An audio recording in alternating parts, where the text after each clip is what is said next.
Welcome back to my channel. कैसे हैं आप सब? I hope you all are doing great. My name is Swati and जैसा कि इसके टाइटल से आपको पता चल ही गया होगा, तो this video is going to be about overthinking. So in this video I am going to share some of my favourite strategies to reduce और stop overthinking. But first, let's talk about overthinking. Now, what is overthinking? When you actually spend countless hours in thinking about something too much in a way that is not even useful. जब आपको ये ज़्यादा फ़र्क पड़ता है कि दूसरे लोग आपके बारे में क्या सोच रहे हैं. When you actually put lot of effort in decision making, आपको decisions लेने में बहुत ज़्यादा दिक्कत होती है. So that is overthinking, a form of uncontrollable worries. Okay, so let's understand this with example. Suppose मुझे कार ख़रीदनी है और कार ख़रीदने से पहले मैं ऑब्वियसली 4 लोगों से पूछूंगी कि उसके फ़ीचर्स के बारे में, उसकी ऑन रोड परफॉर्मेंस के बारे में, क्या वो कार लेना वर्थ है, उसकी कंपनी के बारे में, बहुत सारी चीज़ें मैं पूछूंगी. And that is a positive over thinking, जहाँ मैं एक्शन तो करूँगी लेकिन उससे पहले लोगों से कंसल्ट करूँगी उसके बारे में.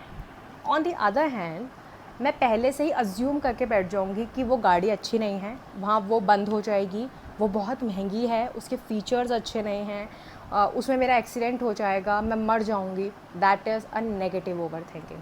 तो बेसिकली आपने अपना जो प्लान किया उसको एक्शन में कन्वर्ट नहीं करा, लेकिन एक नेगेटिव कंक्लूजन पे पहुँच गए कि वो गाड़ी लेके मुझे नुकसान ही होगा. So that is overthinking. See, overthinking can be really hard habit to break. आप ओवरनाइट चीज़ों को चेंज नहीं कर सकते, स्पेशली ओवर थिंकिंग की हैबिट को आप चेंज नहीं कर सकते. However, with awareness and willingness to change some of your behaviours and thought, you can actually reduce और स्टॉप ओवर थिंकिंग और worrying. So what are those steps? Let's find out. So the first step is write down your worries. जब भी मैं बहुत ज़्यादा tension में होती हूँ या फिर मुझे लगता है कि मैं किसी चीज़ को लेकर बहुत ज़्यादा ओवर थिंक कर रही हूँ, व्हाट आई डू, मैं एक पेपर लेती हूँ और एक पेन लेती हूँ और मैं वो सब कुछ जो भी मेरे दिमाग में होता है वो उस पेपर में लिख देती हूँ. मैं वो सब कुछ अपने दिमाग से उस पेपर पे निकाल देती हूँ. उससे क्या होता है, मुझे बहुत रिलैक्सिंग फील होता है. और मैं चाहती हूँ कि आप भी एक बार ये करके देखो.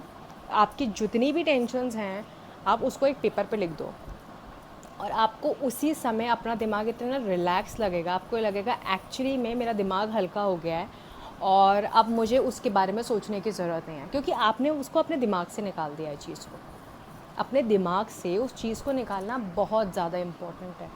तो इट्स रियली इम्पॉर्टेंट कि आप जब बहुत ज़्यादा ओवर थिंकिंग कर रहे हो या फिर किसी चीज़ के बारे में सोच रहे हो, उसको एक पेपर पर लिख दो. Now the second step is distraction. जब भी आपको लगे कि आप किसी चीज़ को लेके बहुत ज़्यादा ओवर थिंकिंग कर रहे हो ना, तो आप अपने को उसी समय डिस्ट्रैक्ट कर लो. अब आप अपने को डिस्ट्रैक्ट कैसे कर सकते हो? कुछ लोग बोलते हैं आप टीवी देख लो, उससे डिस्ट्रैक्शन होता है. टीवी देखने से कभी डिस्ट्रैक्शन नहीं होता है. पहली बात, आप कोई चीज़ देख रहे हो लेकिन आपके दिमाग में तो वही थॉट्स चल रहे हैं ना. आप अपने को डिस्ट्रैक्ट कैसे कर सकते हो? आप कुछ ऐसा करो जिसमें आपकी पूरी बॉडी इन्वॉल्व होती है, जिसमें आपके हाथ इन्वॉल्व होते हैं, जिसमें आपका कंसंट्रेशन की ज़रूरत होती है. जैसे सपोज़ पेंटिंग कर लो या फिर कुछ भी आर्टिस्टिक या कुछ भी क्रिएटिव, जिससे आपका दिमाग उस चीज़ में अच्छे से इन्वॉल्व हो. वो चीज़ें डिस्ट्रैक्ट करती हैं आपको आपकी ओवर थिंकिंग से. सो इट्स बेटर कि आप जब भी आपको लगे आप ओवर थिंकिंग के जोन में जा रहे हो, आप अपने को डिस्ट्रैक्ट कर लो. अगर आपके घर में पेट है ना, तो आप उसके साथ खेल लो भले ही. वो बहुत ही एक रिलैक्सिंग थेरेपी होती है. So for me, distraction is really helpful in reducing or stopping overthinking. I think you should also try this. Third and the most important step is ignore assumptions. आप चीज़ों को अज्यूम करना please बंद करो, क्योंकि जो आप अज्यूम कर रहे हो वो एक्चुअल में कभी नहीं होने वाली हैं. I'll give you example. Suppose मुझे सीजनल कॉफ हो गया तो मैं सोचूंगी ओ माय गॉड मुझे कोविड-19 हो गया है, अब मैं हॉस्पिटलाइज हो जाऊंगी, मैं मर जाऊंगी, मेरी फैमिली का क्या होगा, मेरे साथ तो अभी अच्छा कुछ हुआ ही नहीं है, मेरे को तो अभी बहुत कुछ करना है अपनी लाइफ में. आप बेफालतू की चीज़ें अज्यूम करोगे और उसके बाद परेशान होगे, नेगेटिव थॉट्स आएंगे आपके दिमाग में ठीक है, फिर आप क्या करोगे ना, इंटरनेट पे उन चीज़ों को सर्च करने लगते हो। एक चीज़ याद रखना कि इंटरनेट हमें वही दिखाता है जो हम देखना चाहते हैं। मैं वो सारे बेफालतू के सिम्टम्स लिख दूँगी और उसके बाद वो आ जाएगा, हाँ आपको कोविड-19 है, आपको डॉक्टर को दिखाना चाहिए।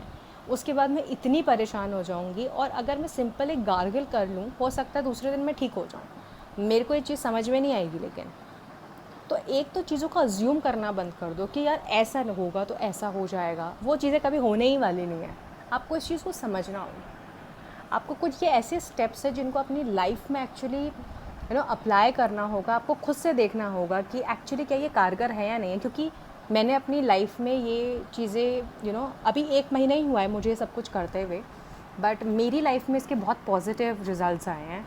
और मैं ये चाहती हूँ कि एक बार आप करके देखो इस चीज़ को, क्योंकि मैं जो भी वीडियोस बनाती हूँ आपके लिए, वो सब मैं अपने खुद के एक्सपीरियंस के साथ बनाती हूँ, क्योंकि मैं चाहती हूँ कि मैं उसी टॉपिक पे बोलूँ जिसके बारे में मैं खुद अच्छे से जानती हूँ।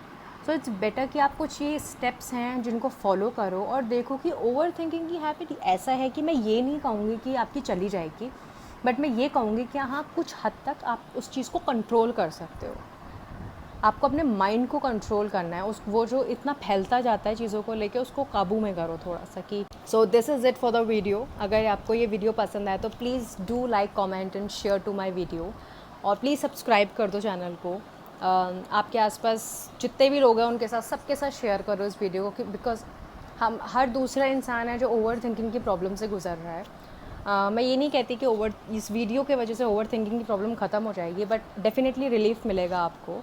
So this is it, and I'll meet you in the next video. तब तक के लिए bye bye and take care. नमस्ते।